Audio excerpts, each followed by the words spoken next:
The Restorer's Redemption. Welcome back to Ontario Cold Cases, Canada's true crime podcast. I'm Jay Nickel of Nickel Investigations, and you're listening to another Whodunit Wednesday and a Mick and Mack mystery, where we step into the world of classic detective fiction. Go back to the golden era of detective fiction and enjoy stories in the tradition of the greats of writing. From Agatha Christie to Raymond Chandler to John Creasy, these are short stories I hope you enjoy.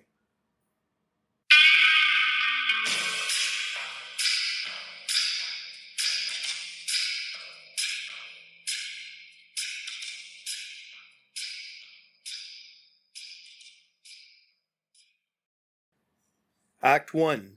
The Smudge on the Page. Chapter 1. The Accusation. The Art Gallery of Toronto gleamed under the golden wash of chandelier light. Marble floors echoed with the clink of champagne glasses and the murmur of elite chatter. Tonight was the opening of Illuminated Legacy, an exhibit showcasing rare medieval manuscripts, each painstakingly preserved and displayed in temperature-controlled vitrines.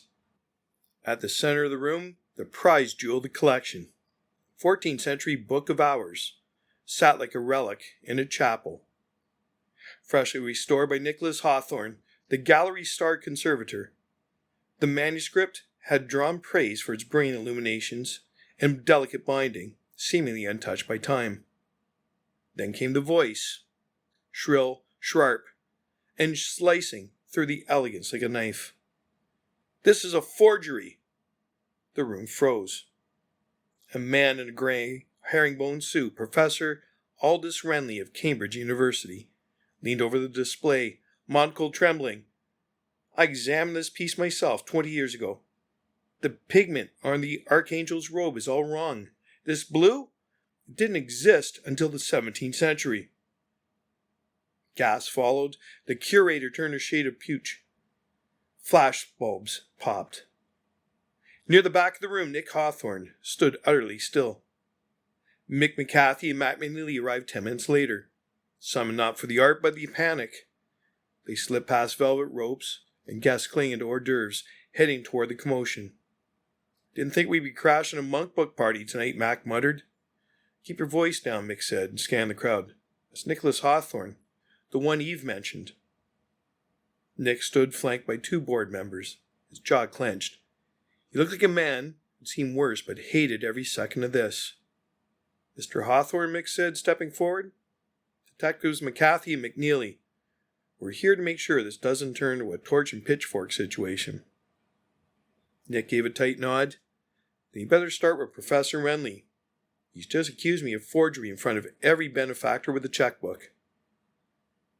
Mac examined the manuscript, then glanced at Nick.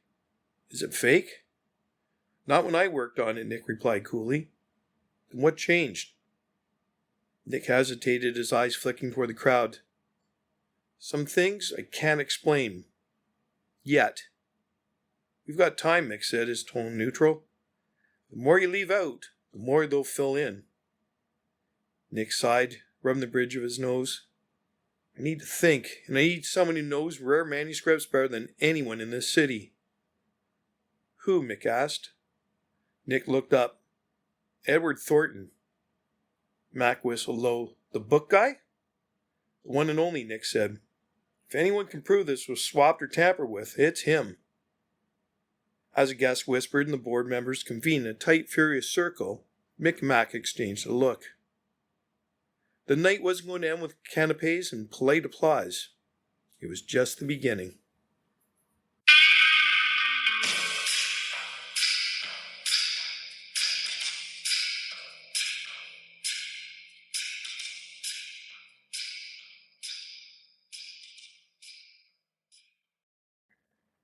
Chapter 2. Old Ink, New Lies. Nick Hawthorne didn't knock. He never did. He simply appeared, as if conjured from pipe smoke and shadows, standing in the doorway of Mick and Mack's Moss office, like a man freshly carved from guilt and desperation. "I need your help," he said without preamble. His green eyes, sharp and tired, scanned the room but lingered on Mick. "You still believe in due process?" Mick arched a brow. Mac, who was balancing a chair on 2 legs and a jelly donut in one finger, replied, We believe in not letting someone go down for something they didn't do. Most of the time. Nick allowed himself the ghost of a grin before he shut the door behind him. The manuscript was real when it arrived, he said. I spent weeks working on it. Gentle humidification, pigment stabilization, gold leaf touch-ups. It wasn't until the gala that I realized. Someone switched it. Mine wasn't the forgery. This one is. Mick gestured for him to sit. He didn't say this at the gallery because if I admit the piece was switched under my nose, I lose my credibility anyway. No restorer should be fooled that easily. Besides, he hesitated, there are certain names I can't afford to say. You mean Eve? Mick said quietly. Nick didn't answer. The flicker in his eyes said enough. They walked a short distance to Thornton's home, just as the sky began to spill sleet. The bell over the shop door gave its usual dignified chime. Edward Thornton looked up from behind a massive leather-bound atlas of Venetian trade routes. Ah, gentlemen, and Nicholas. Edward, Nick said with a nod. We need to talk about the manuscript. Codex Aurelius. Thornton removed his spectacles, gave a thoughtful frown. I authenticated it personally. There were flaws, but nothing to suggest modern forgery. Fine chain of provenance, European aristocracy, wartime acquisition. Donation by the Lady Bracknell. Till yesterday it was unblemished. It's blemished now, Mac muttered, poking at a display cast of wax seals. Nick produced a slim leather folio. I retrieved this from the gallery, hidden in the binding folds. He unfolded a creased parchment fragment. On the back, in faded ink, was a symbol. A coiled snake inside an open book. Mick's eyes narrowed. I know that mark, he said. It used to show up on counterfeit ration cards and travel papers during the war. One guy got cocky and started treating it like a calling card. Went by the name Ordo. Ordo? Nick echoed. That's not possible. Thornton stepped forward. Are you saying someone deliberately planted this forgery to frame you, Nicholas? Nick looked down the parchment, his jaw tight. Or to draw me out. Mac straightened up. Well, you're out now, pal. Question is, who's behind it? And how many more pages are about to turn?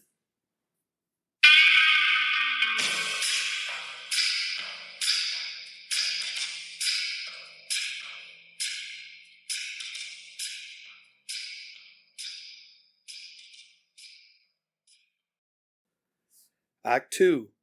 Shadows and Signatures. Chapter 3. Ghosts in the Margins. The storm had turned from sleet to sharp slanting rain by the time Mick and Mack stepped in the art gallery's conservation wing. Nick was already there, sleeves rolled, tension etched in the set of his jaw as he pored over restoration notes. The once pristine exhibit now resembled a crime scene, which in many ways it was. She entered like a whisper before the door fully opened. Eve Whitmore, wrapped in a dark green coat with a single silver pin at the collar. She moved with quiet authority and a practiced ease that suggested she knew every blind spot in the building. Mick turned and gave her a nod that said more than words. Mac looked up and grinned. Fancy meeting you in the scene of the grime. Hello, boys, she said softly, eyes already on Nick. Heard you've got a mess in your hands. Nick looked up. Did you come to help or gloat? I came to see if you were still breathing, Eve replied, removing her gloves with surgical precision. And to warn you, you may not be the only ghost rising from the ashes. Mick folded his arms. You got a theory or just good instincts? Eve moved beside Nick, her voice dropping. Back in 44, there was a man, the SOE, codename Ordo. He specialized in back-channel operations, sabotage, counterfeit, disinformation. Brilliant, unstable, kind of man who treated forgery like performance art.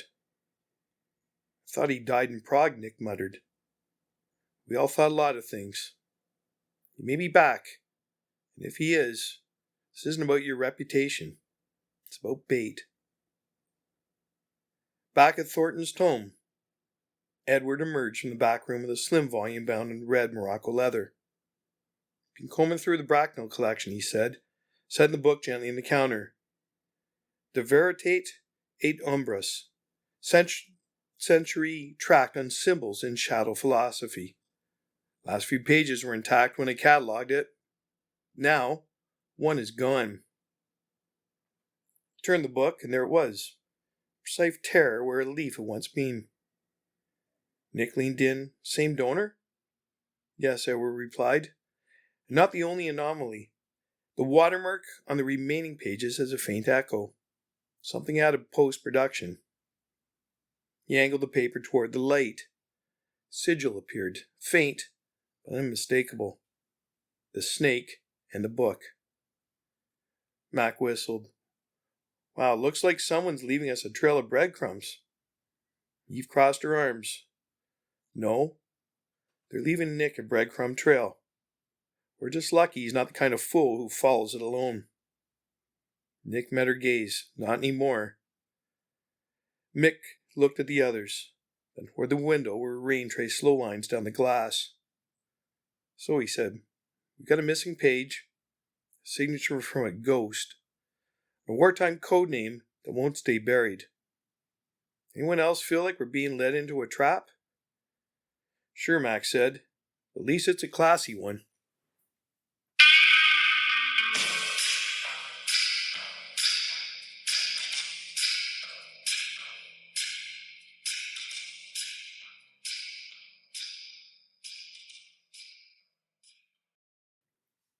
Chapter 4. The Rival's Brushstroke. Alaric Venn, the kind of face that made you want to punch it or paint it, depending on your temperament, stood in front of a rococo sideboard in the drawing room of Forest Hill Mansion, cradling a delicate piece of ivory inlaid wood, as if it were an injured bird. "Gentlemen," he said smoothly, flashing the kind of smile you usually had to pay extra for, "to what do I owe the pleasure? Where's Nicholas Hawthorne finally sent muscle instead of apologies?" Mick raised an eyebrow.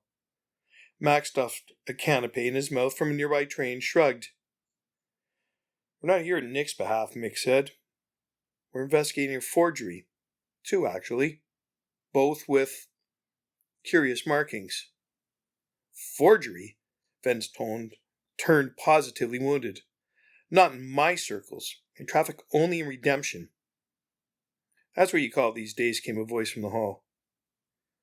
Nick stepped in, trench coat soaked at the hem. He ignored the disapproving butler's hiss and zeroed in on Venn. "Still using whale oil varnish to fake century cracks, Alaric?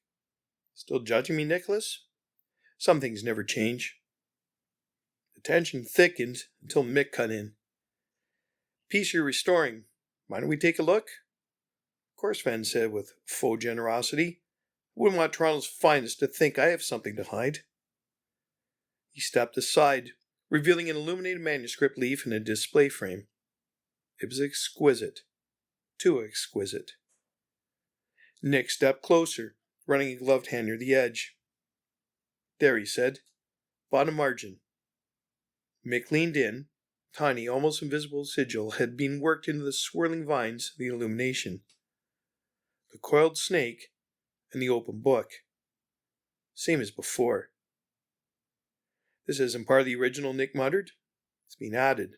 Subtly, but the ink isn't aged right." Venn didn't blink.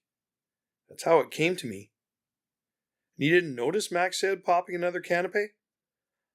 "I noticed," Venn said. "I simply didn't care. Clients pay for beauty, not history." Nick turned to him. "This isn't about aesthetics. Someone is planting these, targeting me." Venn shrugged. "You always were paranoid. You see ghosts and shadows because you put them there." Back outside, the rain had stopped, but the air hung thick. Mick pulled his collar up. "He's lying." "Obviously," Nick said. "But is he the artist?" Mac added. "Or just a gallery?" Nick didn't answer. From the far side of the street, a camera shutter clicked. Too quick to trace.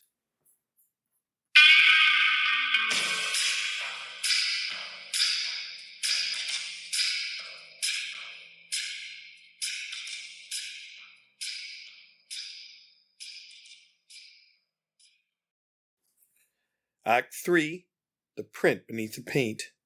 Chapter 5, The Studio in the Shadows. It started with a smudge. Thornton had spotted while examining a 15th century folio from the same tainted collection. Faint thumbprint and red pigment on the inside of the slipcase. Almost invisible, except under oblique light. Mick had it lifted and dusted. What came back wasn't a name, but a partial address, stamped in microscopic type in the back of the pigment file. Artemisia & Co. Archival Pigments, Toronto, Ontario. Lot number JX-219-JCT. JCT, Mac had said. Junction? Could be a production site. Little legwork and one polite conversation with a jittery art supplier later. They had a shipment ledger. Artemisia & Co. had delivered to one location under an alias. K. Dorian, Studio 3B, Wallace Avenue.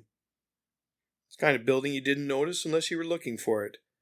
Brick, soot-stained, with windows like cataracts and a rusted fire escape clinging to its side like an afterthought. Industrial ghosts lingered in the damp air near the junction, where forgotten warehouses quietly crumbled into anonymity. Mick ran a gloved hand over the padlock.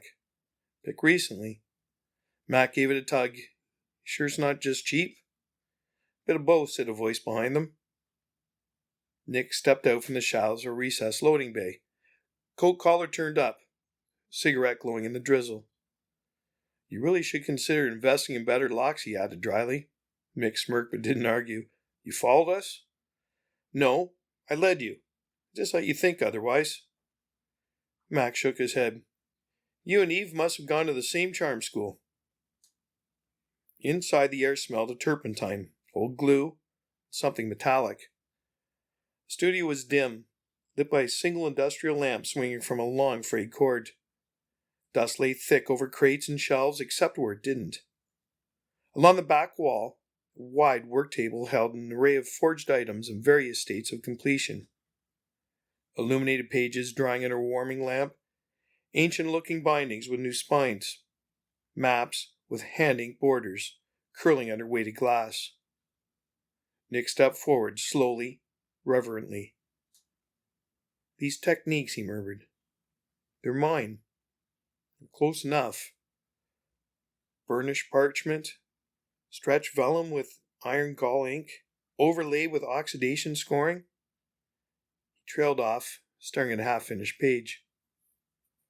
Only one other person ever matched this level of detail. Mick tilted his head. Ordo?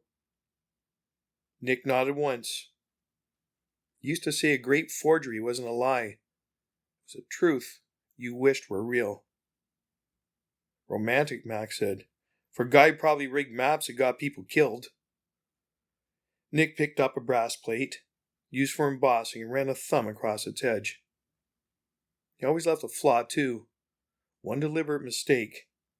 Said perfection aroused suspicion. Mick pointed to a ledger on the desk. Inside, names, dates, auction houses, buyers. Some crossed out, some not. All high profile, all wealthy. Looks like we've stumbled into a cottage industry, Mick muttered. Someone's keeping score, said Mac, holding up a stack of buyer dossiers. These are no small-timers. Nick exhaled. He's building something. Not just a forgery ring, an entire alternate history. Mick closed the ledger with a soft snap. Well, he said, we just punched a hole in the canvas. Let's see who bleeds through.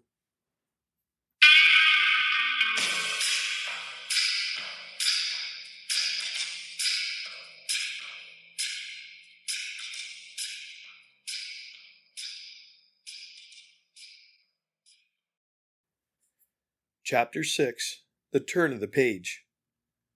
Back in the warm wood-scented hush of Thornton's tome, Edward stood beneath the lamp at his reading table, a magnifying glass in one hand, the crumbling quarto open before him.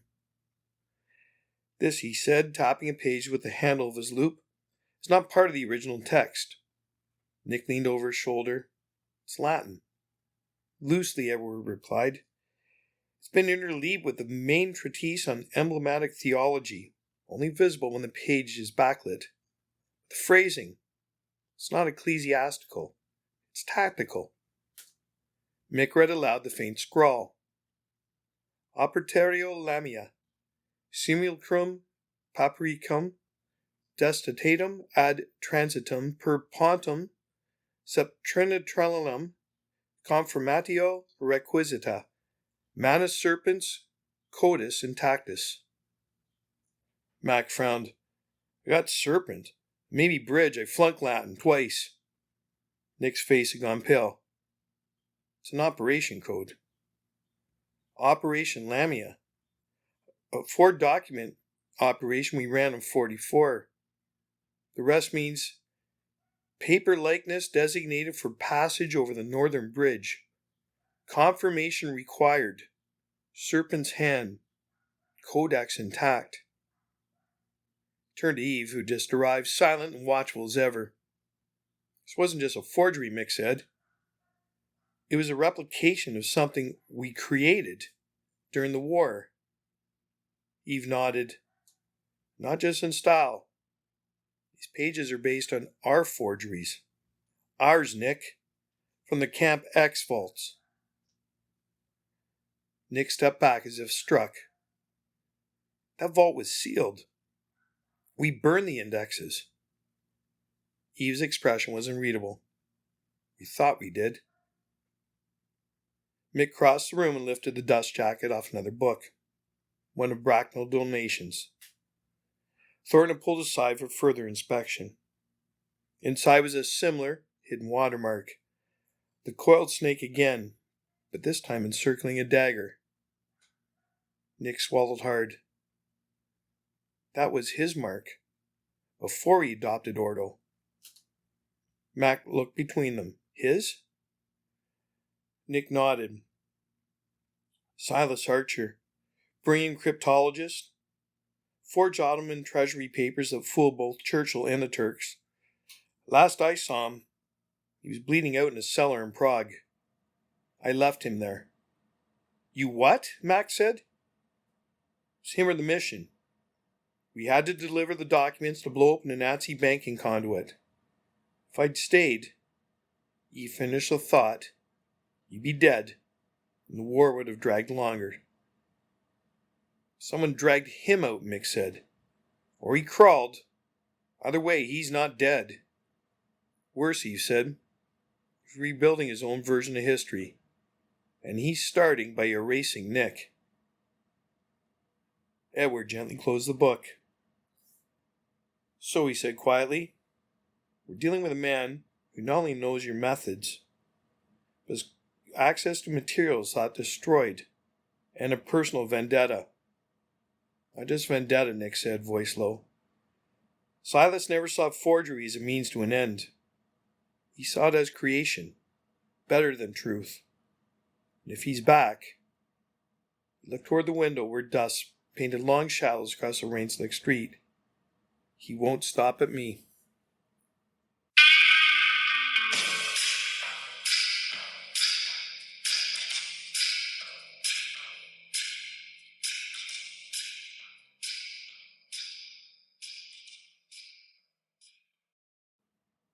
Act 4. Redemption and Resolve. Chapter 7. The Confrontation. The rotunda at Cromley and Easton Auctioneers was packed with patrons and pedigrees, all sipping champagne and eyeing the lots like carrion birds and diamonds. Crystal chandeliers trembled with a murmur of money. Among the items up for bid, a recently discovered illuminated manuscript, Lot 73, said to be an early Italian devotional leaf with rare cobalt pigment. Edward adjusted his spectacles as he examined it under the glass dome. Shouldn't exist, he muttered. Not with that pigment. Not in that style. The script is too theatrical. Eve, standing nearby in a velvet gown that turned every head but deflected every gaze, murmured, It's a signature. He always did lean toward drama. Mick, wearing a tuxedo that fit like a borrowed virtue, whispered in his lapel mic, "Mac, you in place?" "Third row, next to a duchess who smells like lavender regrets," came the reply. "Ready when you are." At 8:07 p.m., Lot 73 was wheeled onto the platform. Nick, standing behind the curtain with Mick and Eve, tensed at the sight. The gold leaf danced under the lights, and for a moment he looked like he might falter. Mick placed a hand on his shoulder, trying to turn the page. The auctioneer tapped the gavel. "Lot 73, a luminous devotional leaf of uncertain but dazzling provenance. Bidding opens at $20,000. Before a single paddle could rise, a voice rang out. "Withdraw the lot." All heads turned. Nick stepped into the spotlight. "That piece is a forgery." A hush fell. The auctioneer stammered, I beg your... "It was made by a man who calls himself Ordo," Nick continued. "Forged documents for the Allies during the war. Presumed dead in Prague. He There was movement at the back of the room. Alaric Venn, red-faced and flushed, was slipping through a side door. Mick gave a quick nod to Mac, who intercepted him with the kind of polite force only Mac could muster. But Nick didn't look at Venn. His eyes scanned the crowd, settled on a man in a green morning coat with a crooked smile and eyes like green glass. Silas. The man stepped forward, slow clapping. "Well done, Nicholas. You always did know how to ruin a good story." "You were dead." "I was left for dead. Not quite the same thing." Nick took a step closer. "Why now?" Silas tilted his head. "Because history forgot me, but paper remembers. And I decided if truth wouldn't take me back, I'd rewrite it." Eve moved to intercept him. "You're done." "Am I?" With a flick of his wrist, Silas produced a small glass vial and hurled it toward the forgeries stacked near the wall. Flames erupted instantly, phosphorus by the smell of it, licking up the sides of the display. The heat exploded the glass dome as guests screamed and scattered. Mick dove toward the crowd, shielding a woman from falling debris.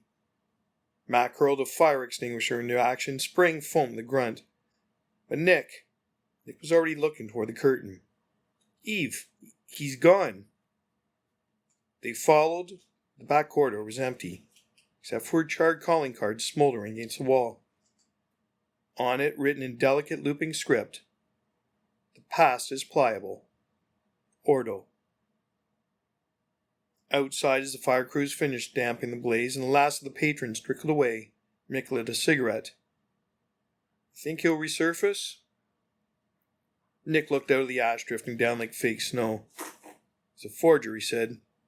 "Reinvention is what he does best."